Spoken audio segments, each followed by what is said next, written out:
Irmãos, nós vamos ler o Evangelho de João, capítulo 6.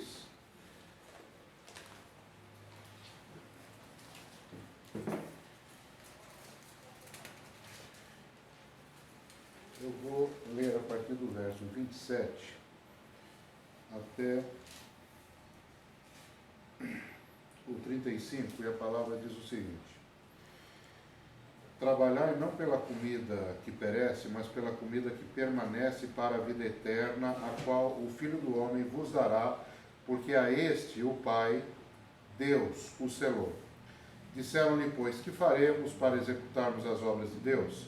Jesus respondeu e disse-lhes, a obra de Deus é esta, que creiais naquele que ele enviou. Disseram-lhe, pois, que sinal, pois, fazes tu para que o vejamos e creiamos em ti? Que operas tu? Nossos pais comeram o maná no deserto, como está escrito, deu-lhes a comer o pão do céu. Disse-lhes, pois, Jesus, na verdade vos digo que Moisés não vos deu o pão do céu, mas meu Pai vos dá o verdadeiro pão do céu. Porque o pão de Deus é aquele que desce do céu e dá vida ao mundo. Disseram-lhe, pois, Senhor, dá-nos sempre desse pão. E Jesus lhes disse, eu sou o pão da vida. Aquele que vem a mim não terá fome, e quem crê em mim nunca terá sede. Meus irmãos, hoje é o segundo dia daquela série que nós vamos fazer sobre o Eu Sou. Jesus se revelando lá no passado, no livro de Êxodo, quando Deus chama Moisés para ir ao povo de Israel a fim de libertar o povo de Israel.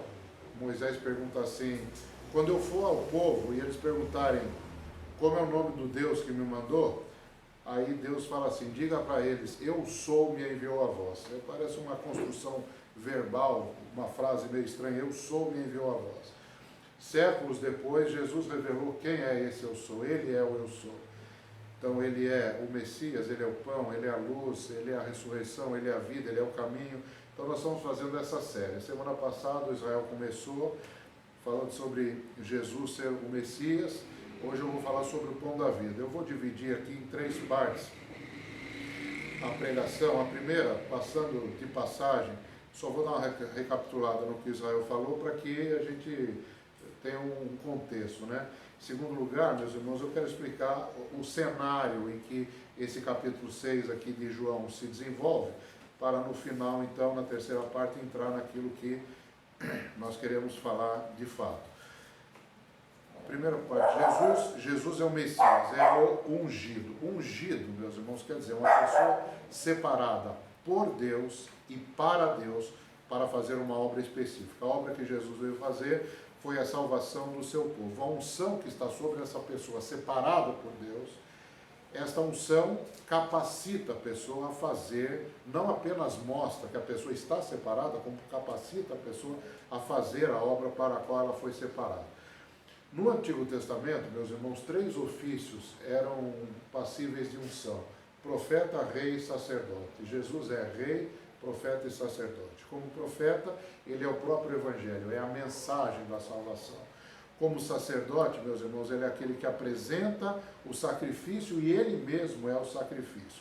E como rei, ele é um governante sábio, um governador sábio, ele administra as guerras do seu povo e ele promove a verdadeira justiça. Essas 3 coisas qualquer rei, qualquer governante precisa fazer: governar sabiamente, defender o seu povo dos eventuais ataques e precisa promover justiça. Então foi isso que o Israel falou a semana passada. Hoje, meus irmãos, nós vamos falar sobre esse capítulo 6, quando ele diz que ele é o pão da vida. Agora, é importante, para nós entendermos o capítulo 6, nós temos o capítulo 5 em mente.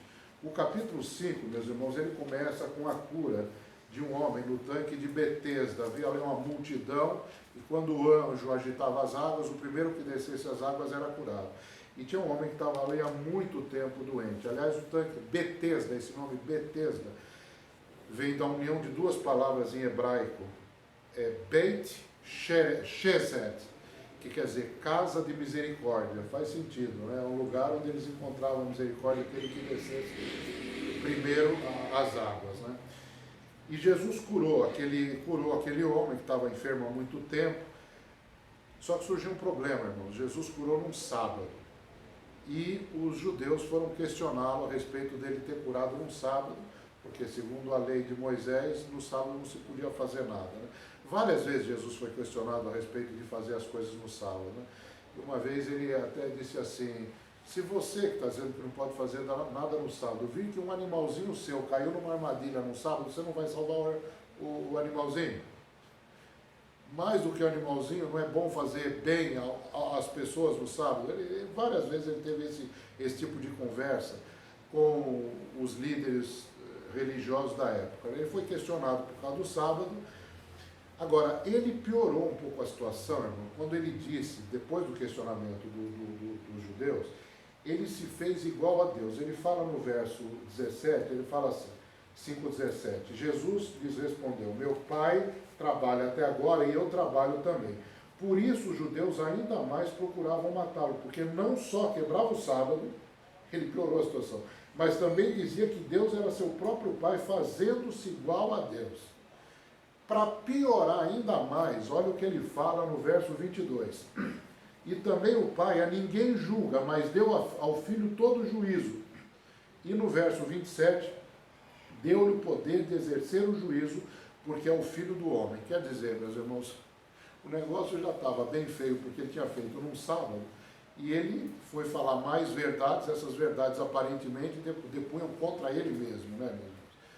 Bom, o capítulo 6 começa dizendo que Jesus foi para um outro lugar e atravessou o mar da Galileia, ou o mar de Tiberíades, ou o lago de Genezaré, são 3 nomes pelos quais é conhecido são conhecidas aquelas águas, né?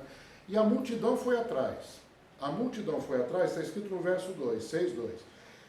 Grande multidão seguia. Por quê? Porque viam os sinais que operava sobre os enfermos. Eles foram atrás, meus irmãos, porque eles viam os sinais. Estavam interessados na cura que Jesus podia dar.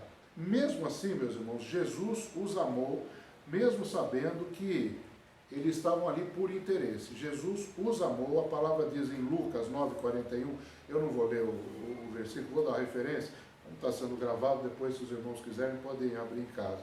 Em Lucas 9,41 a palavra diz que o Senhor Jesus os acolheu, pregou o evangelho a eles e curou os enfermos. Mesmo Jesus sabendo que havia muita, talvez hipocrisia, né, falta de sinceridade na vida daquele pessoal todo.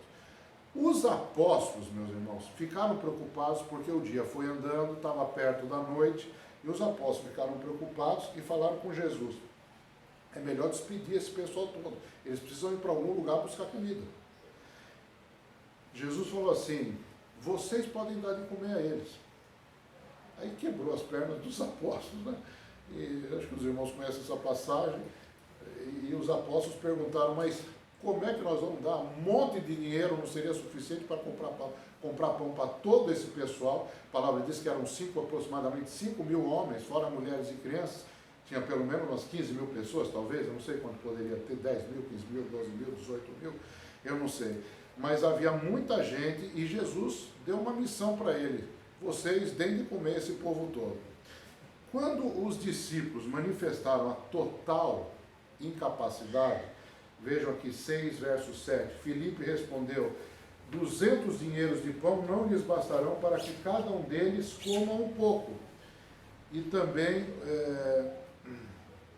o verso 9, está aqui um rapaz que tem 5 pães e 2 peixinhos, mas que é isso para tantos? Quer dizer, nós temos 5 pães para 5 mil pessoas, né?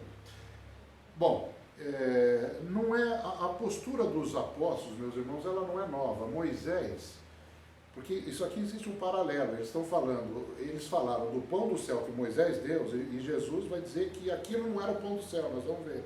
Então existe um paralelo entre a história do Antigo Testamento e essa que eles estavam vivendo nessa hora.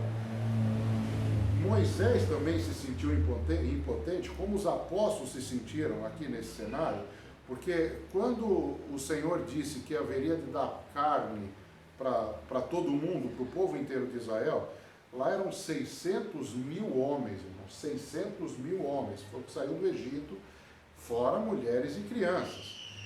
Aí Moisés falou: mas se quantos animais nós vamos ter que sacrificar para ter comida para todo mundo. Aí Deus supriu. É uma situação paralela, né? Bom, Jesus, João 6,10, Jesus disse, mandai assentar os homens, sentou todo mundo, tinha 5 pães e 2 peixes para Jesus fazer o que ele tinha que fazer.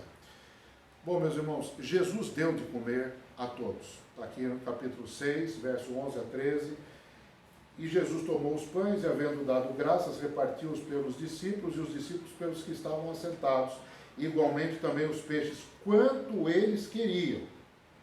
E quando estavam saciados, disse aos seus discípulos, recolhei os pedaços que sobrejaram, para que nada se perca. Recolheram-nos, pois, e encheram 12 cestos de pedaços dos 5 pães de cevada que sobrejaram aos que haviam comido.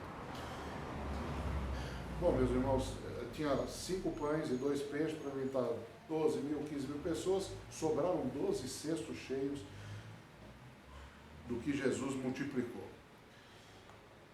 No capítulo 6 aqui, meus irmãos, nos versos 26 e 27, isso aqui é importante. Jesus mostra, expõe a motivação do coração do ser humano. Presta atenção, verso 26. Jesus respondeu e disse, na verdade, ele já tinha feito a multiplicação. Na verdade, vos digo que me buscai, não pelos sinais que vistes, mas porque comestes o pão e vos saciastes. Quer dizer, eles tinham ido atrás de Jesus por causa dos sinais. Mas entre um sinal de cura e ser alimentado gratuitamente, eles ainda preferiam ser alimentados gratuitamente. Só que Jesus introduziu, meus irmãos, aqui um tema que vai agora correr o resto desse capítulo 6, e o tema é o seguinte, verso 27, trabalhai não pela comida que perece, mas pela comida que permanece para a vida eterna, a qual o Filho do Homem vos dará, porque a este, o Pai, Deus o selou. Então, meus irmãos, ele introduziu aqui uma expressão, vida eterna, muito importante, até para os judeus que estavam ali do lado dele. Vejam só, no verso 28, eles se interessaram pela conversa, irmãos. Disseram, que faremos para executarmos as obras de Deus? Falou de vida eterna? Que maravilha! Então, vamos lá, o que nós precisamos fazer? Meus irmãos, Jesus, no verso seguinte, no verso 29, ele contrapõe a esse verbo fazer, que os judeus citaram, o que nós precisamos fazer? Jesus contrapõe a esse verbo outro verbo, o verbo crer. E eu já vou explicar por que é importante esse verbo crer, o que Jesus falou era importante. Jesus disse assim, a obra de Deus, eles queriam saber o que fazer para executarem as obras de Deus. Jesus falou assim, a obra de Deus, é o que eles queriam, a obra de Deus é essa, que creiais, não é para fazer, é para crer. Só que tem o seguinte, meus irmãos, eles deviam saber disso. Por que eles deviam saber disso, irmãos? Porque o pai da nação judaica, o pai, vamos dizer, o pai de toda a nação de Israel, era Abraão. Abraão, lá no começo, em Gênesis 15, meus irmãos, o Senhor falou, Abraão, vem aqui fora, deixa eu mostrar uma coisa para você. Está vendo as estrelas do céu? A sua descendência vai ser mais numerosa que as estrelas do céu. Abraão falou assim, Senhor, de que jeito, se eu não tenho descendente? A minha mulher é estéril, nós dois somos muito velhos, a única pessoa em quem eu posso confiar é o meu mordomo, chamado Eliezer. Ele era damasceno, ele era de Damasco.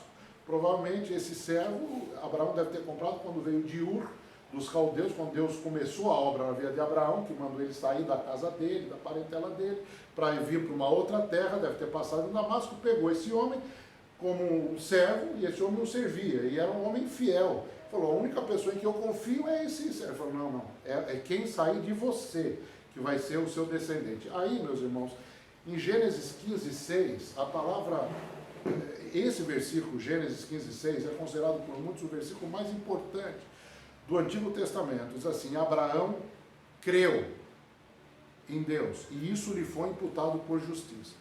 Isso é tão importante, nós até falamos sobre isso aqui na aula quinta-feira, isso é tão importante, meus irmãos, que hoje nós somos, segundo a fé, filhos de Abraão.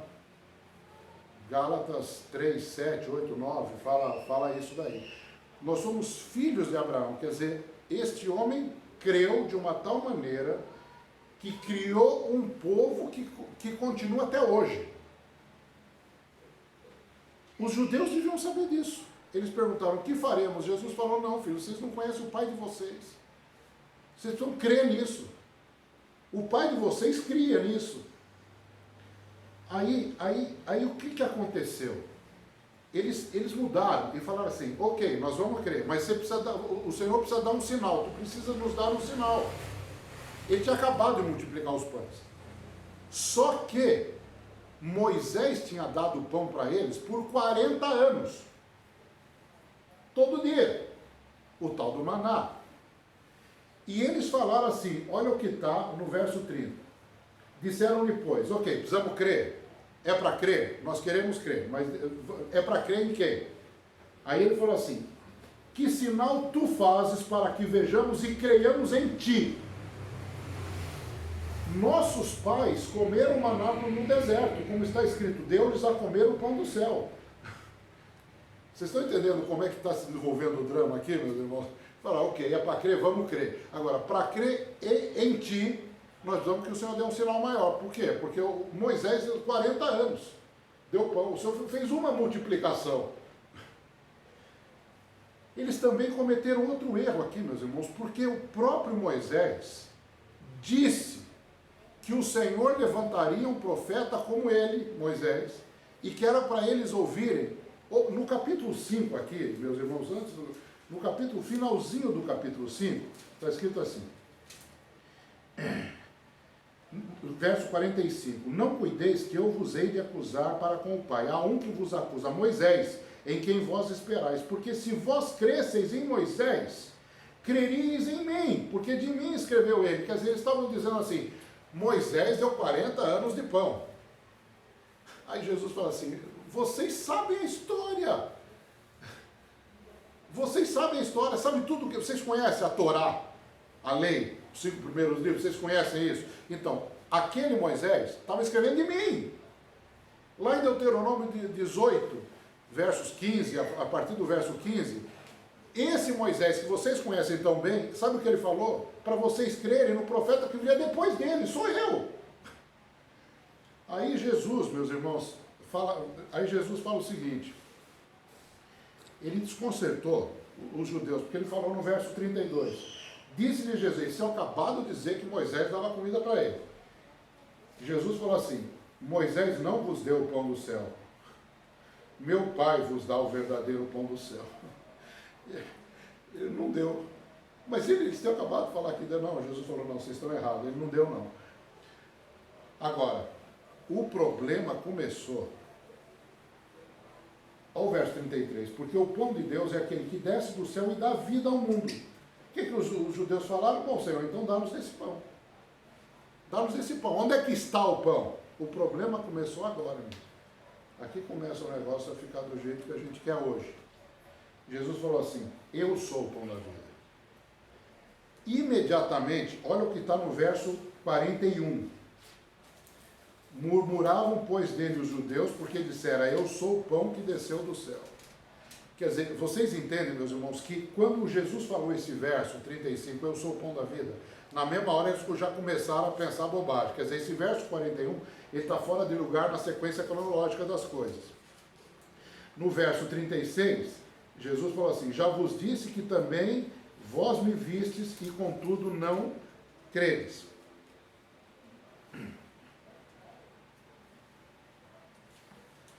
Jesus aqui, meus irmãos, ele faz uma ligação entre esses dois verbos, ver e crer.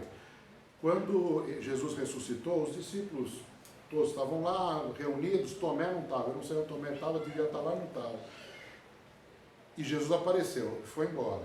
Quando Tomé chegou, os outros falaram, Jesus veio aqui e falou conosco, ele já ressuscitou. Eu não acredito. Aí Jesus apareceu uns dias depois e falou para Tomé, Tomé, sou eu mesmo. Põe a tua mão aqui nos furos da minha mão, dá uma olhada. Olha o rasgo que fizeram do meu lado. Aí Tomé fala assim, Senhor meu e Deus meu. Aí Jesus fala assim para ele, está em João capítulo 20. Jesus fala assim, porque você viu, você creu. É mais bem-aventurado aquele que não vê e crê. Agora, esses aqui estavam piores do que Tomé, meus irmãos, porque eles viram e não creram. Uma coisa é você não ver e crer, outra coisa é ver e crer, outra coisa é ver e não crer, nem assim. Olha a situação desses judeus aí, é sério. Por quê? Por que isso é sério? Porque manifesta, meus irmãos, a inclinação que as pessoas têm a buscar Jesus por causa do que Jesus vai fazer por elas. E primeiro eles foram atrás dos sinais. Jesus estava curando o enfermo. Depois foram atrás do pão, que Jesus multiplicou. Só que é o seguinte, meus irmãos, Jesus nunca joga a atenção daqueles que o estão ouvindo para qualquer outra coisa senão para Ele mesmo. Por quê, meus irmãos? Porque olhar para Cristo hoje é uma antecipação da eternidade, irmãos. Na eternidade, nós vamos olhar para Ele. Olhar para Jesus hoje é antecipar a eternidade, irmãos. É nós podermos viver hoje um pouco do que nós vamos viver na eternidade. Na eternidade, meus irmãos, vai ter coisas impensáveis. A palavra diz aquilo que o olho não viu, o ouvido não ouviu, não subiu ao coração do homem, é o que Deus preparou. Só que diante da presença de Jesus, que vai estar lá, diante da presença dele, essas coisas vão perder valor, vamos dizer dessa maneira. A palavra diz no Apocalipse que a cidade é de ouro puro, semelhante a vidro puro. Quer dizer, João não tinha como descrever o negócio, ele descreveu ouro puro como vidro puro. Não tinha como, ele foi levado lá no Apocalipse a ver essa grande cidade, ele não tinha palavras humanas para descrever. É maravilhoso, mas diante de Jesus, e Jesus fala que na eternidade nós vamos ficar maravilhados com ele. Dois textos que eu cito sempre aqui na igreja, João 17, 24, Pai, eu quero que onde eu estiver, eles estejam também para que vejam a minha glória. Não a glória da Nova Jerusalém, a minha glória. E 1 João 3,2, amados, agora somos filhos de Deus, e ainda não é manifestado o que havemos de ser, mas sabemos que quando Ele se manifestar, nós seremos semelhantes a Ele, e assim como Ele é, nós o veremos. Então hoje, você olhar para Jesus, por causa dele, não por causa das coisas que Ele pode dar, é antecipar, em parte, é começar a viver a eternidade, meus irmãos. Em seguida, meus irmãos, aqui no capítulo 6, ele introduziu um outro tema muito importante. Ele tinha falado de vida eterna. Só que o ser humano tem um pequeno problema, ele vai morrer, de qualquer jeito vai morrer. Então era importante que o Senhor Jesus introduzisse esse outro tema. E ele introduziu o tema no verso 39, 6:39. A vontade do Pai que me enviou é essa, que nenhum de todos aqueles que me deu se perca, mas que o ressuscite no último dia. Ele introduziu, meus irmãos, o tema da ressurreição. O tema da ressurreição é importante, porque se o Senhor está prometendo vida eterna e nós sabemos que nós vamos morrer, alguma coisa tem que ser feita. Então ele introduziu esse tema da ressurreição. Agora, o nosso problema está aqui, o nosso problema não, a nossa solução aqui está entre os versos 48 e 58. Eu quero ler para os irmãos, é aqui que nós... tudo isso que eu falei até agora é o cenário. Essa discussão, Jesus estava introduzindo um tema, viu a reação ao tema que ele tinha introduzido, de ele ser o pão da vida. Agora, no verso 48, então ele fala, então agora deixa eu explicar, eu sou o pão da vida. E aí ele repete no 49, vossos pais comeram maná no deserto e morreram. Então até agora nós estamos assim, ele falando para os judeus, né? Até agora estamos assim, eu disse que eu sou o pão da vida, vocês disseram que no maná, mas maná, todo mundo lá morreu. Aí ele vai no 50. Este é o pão que desce do céu para que o que dele comer não morra. Eu sou o pão vivo que desceu do céu. Se alguém comer desse pão, viverá para sempre.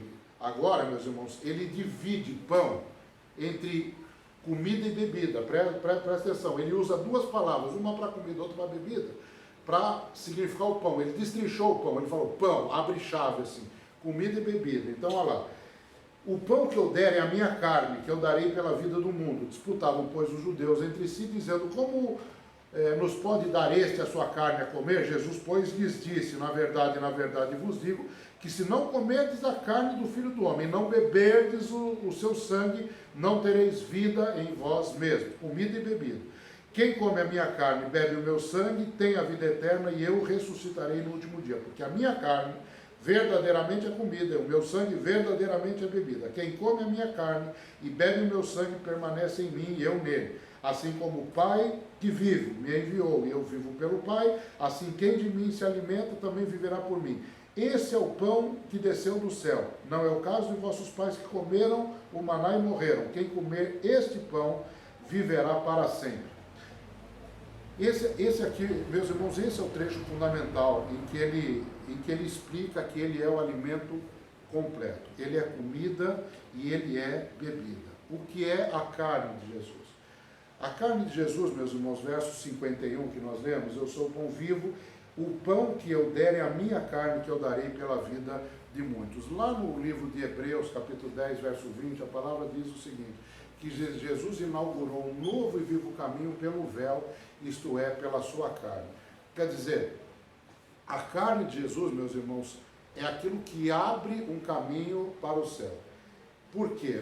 Lá no Antigo Testamento você tinha o tabernáculo tinha duas salas, né, vamos dizer assim, dois ambientes, o primeiro ambiente chamado Lugar Santo, o segundo o Santo dos Santos, que ficava atrás deste véu. Lá dentro desse Santo dos Santos tinha a arca do concerto com os dois querubins em cima e o Senhor se manifestava no meio dos dois querubins. Lá dentro, escondida, estava a presença do Senhor. Quando Jesus rasgou a sua carne, quer dizer, morreu, o véu, a palavra fala isso lá em Mateus e Marcos fala isso, que o véu se rasgou de alto a baixo. Então, a carne do Senhor, rasgar a carne de Jesus, significa ter acesso ao que estava escondido antes. E o sangue, meus irmãos, é o sangue da nova aliança. Hebreus 10, 29 fala isso, Hebreus 13, 20 fala isso. Jesus é o mediador, através do sangue que ele derramou, da aliança feita entre Deus e os homens. Está escrito isso em 1 Timóteo 2,5. Jesus é o mediador de uma nova aliança, através do sacrifício que ele realizou. Jesus, falando de carne e sangue, estava dizendo o seguinte, isso aqui é uma tentativa minha de tentar entender o que Jesus estava querendo dizer. Jesus estava dizendo isso, o seguinte, eu sou o pão, eu ser o pão significa que eu tive a minha carne rasgada, como o véu do templo foi rasgado, para que você possa chegar à presença de Deus. Rasgando a minha carne, eu derramei um sangue para que seja permitida essa aliança, para que seja feita essa aliança entre você e o Pai, entre você e Deus. Então, a carne significa eu rasguei o véu, o sangue significa eu fiz uma aliança. Tem outros versículos aqui, meus irmãos, mas para eu não me alongar, eu não vou citar. O que significa para nós, meus irmãos, comer a carne e beber o sangue? Isso aqui eu vou repetir a semana que vem, né? Nós vamos ter a nossa ceia, eu quero repetir isso. Comer o pão, meus irmãos, significa participar das aflições de Cristo. Quero ler 2 Timóteo 2,3. 2 Timóteo 2,3. E a palavra diz o seguinte, em 2 Timóteo 2,3. Sofre, pois, comigo as aflições como bom soldado de Cristo. Significa participar das aflições e morrer com ele, segundo as Coríntios 5,14, que diz assim, porque o amor de Cristo nos constrange, julgando nós assim, que se um morreu por todos, logo todos morreram. Esse todos aqui, meus irmãos, tem que ser entendido no contexto de 2 Coríntios 5, e quer dizer todos os que são salvos. Depois vocês podem ler aqui em 2 Coríntios 5. O que significa, meus irmãos, morrer com Cristo? Significa o que está escrito em Romanos, no capítulo 6, a partir do verso 2. Romanos 6, a partir do verso 2, assim, de modo nenhum. Nós que estamos mortos para o pecado, o verso 1, né, permaneceremos no pecado, para que a graça abunde? De modo nenhum. Nós que estamos mortos para o pecado, como viveremos ainda nele? Ou não sabeis que todos quantos fomos batizados em Jesus Cristo, fomos batizados na sua morte?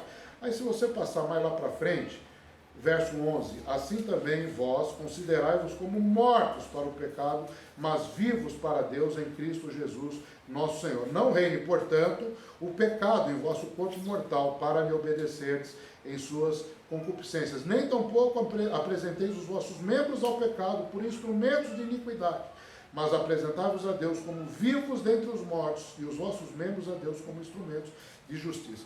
Comer o pão, meus irmãos, significa participar das aflições de Cristo, significa morrer. junto com Cristo. E morrer junto com Cristo significa não pecar, porque Cristo não tinha pecado. Beber o sangue, meus irmãos, significa crer que há perdão dos pecados para nós. Há perdão dos pecados. Quantas pessoas hoje, meus irmãos, estão nas igrejas, mas quando pecam, ficam na dúvida entre continuarem salvas ou terem perdido a salvação. Vocês já devem ter ouvido um monte de gente falar alguma coisa assim: acho que eu perdi a salvação, Deus não me ama mais. Beber o sangue, meus irmãos, significa confiar dessa maneira. Este sangue é tão poderoso, irmãos, que o sangue do concerto que foi feito no Antigo Testamento, escrito em Êxodo 24, verso 8, ali foi derramado um sangue, ali foi feito o primeiro testamento, Êxodo 24, 8. Mas aquele sangue não perdoava pecados. Se você for a Hebreus 10, versos de 1 a 6, você vai ver que aqueles pecados não foram perdoados. Aqueles pecados, meus irmãos, foram cometidos debaixo da paciência de Deus. Romanos 3, 25 fala isso. E em Hebreus, Romanos 3, 25 fala que eles foram cometidos debaixo da paciência de Deus. E em Romanos 9, 15 nós temos a prova disso, porque, não, Hebreus 9, 15, Hebreus 9, 15 a palavra diz assim: por isso é mediador de um novo testamento, para que, intervindo a morte para a remissão das transgressões que havia debaixo do primeiro testamento, os chamados recebam a promessa da herança eterna. Quer dizer, aqueles pecados ficaram em suspenso por causa da paciência de Deus, até o dia que Jesus morreu. Quando Jesus morreu, o sangue dele é tão poderoso que perdoa os pecados de toda a humanidade desde o começo. Beber o sangue, meus irmãos, significa ter fé em que Jesus fez isso por nós. Comer a carne, eu vou abandonar o pecado, eu quero passar pelas aflições de Cristo, eu quero ser afrontado como Cristo. Qual é a aflição que Cristo quer que eu passe? Das que ele passou, eu vou passar. E eu vou me apartar do pecado. Isso é comer a carne. Beber o sangue, eu creio que o sangue de Cristo é poderoso para me salvar. Jesus aí em João 6, meus irmãos, ele completa, né, nós já lemos aqui o texto, a partir do verso 54, né, para frente, né? Quem come a minha carne e bebe o meu sangue tem a vida eterna, né, e eu ressuscitarei no último dia. Agora, meus irmãos, o importante aqui é o verso 58, porque aí ele volta, ele deixa de falar novamente de carne e sangue, e ele volta à nomenclatura de pão. Ele estava falando de pão, aí falou: olha, o pão é carne e sangue, e no final ele volta para o pão, para a primeira terminologia. No verso 58, esse é o pão, isso que eu acabei de explicar para vocês, é o pão, Jesus falando, é isso que eu acabei de explicar para vocês, é o pão que desceu do céu. Não é o caso de vossos pais, que comeram maná e morreram. Quem comer esse pão viverá para sempre. Meus irmãos, Jesus é o pão que nos permite viver para sempre. Eu quero que os irmãos vão para Apocalipse, no capítulo 21. Nós vamos viver para sempre, irmãos. E eu vou mostrar o lugar. A gente sempre lê isso aqui, mas eu vou ler de novo. O lugar para onde nós vamos, irmãos. O Senhor disse: esse é o pão. Quem comer esse pão, isto é, quem comer a minha carne, beber o meu sangue, isto é o pão. Quem comer o pão viverá para sempre. Viverá nesse lugar. Apocalipse 21. E vi um novo céu e uma nova terra, porque já o primeiro céu e a primeira terra passaram e o mar já não existe. E eu, João, vi a santa cidade, a nova Jerusalém, que de Deus descia do céu, adereçada como uma esposa ataviada para o seu marido.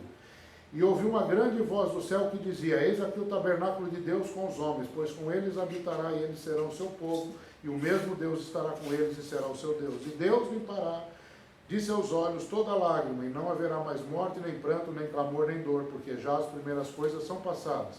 E o que estava sentado sobre o trono disse: eis que faço novas todas as coisas. E disse-me: escreve, porque estas coisas são verdadeiras e fiéis. E disse-me mais: está cumprido, eu sou o alfa e o ômega, o princípio e o fim.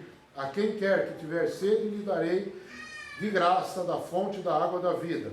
Quem vencer, herdará todas as coisas, e eu serei seu Deus, e ele será meu filho. Verso 9. E veio um dos 7 anjos que tinham as 7 taças cheias das últimas 7 pragas, e falou comigo, dizendo: Vem, mostrar-te-ei a esposa, a mulher do cordeiro. E levou-me em espírito a um grande alto monte, e mostrou-me a grande cidade, a santa Jerusalém, que de Deus descia do céu, e tinha a glória de Deus. A sua luz era semelhante a uma pedra preciosíssima, como a pedra de jaspe, como um cristal resplandecente. Verso 18. E a fábrica do seu muro era de jaspe, e a cidade de ouro puro, semelhante a vidro puro. Verso 22. E nela não vi templo, porque o seu templo é o Senhor Deus Todo-Poderoso e o Cordeiro. E a cidade não necessita de sol nem de lua, que nela resplandeçam, porque a glória de Deus a tem alumiado, e o Cordeiro é a sua lâmpada. E as nações andarão à sua luz, e os reis da terra trarão para ela a sua glória e honra. E as suas portas não se fecharão de dia, porque ali não haverá noite.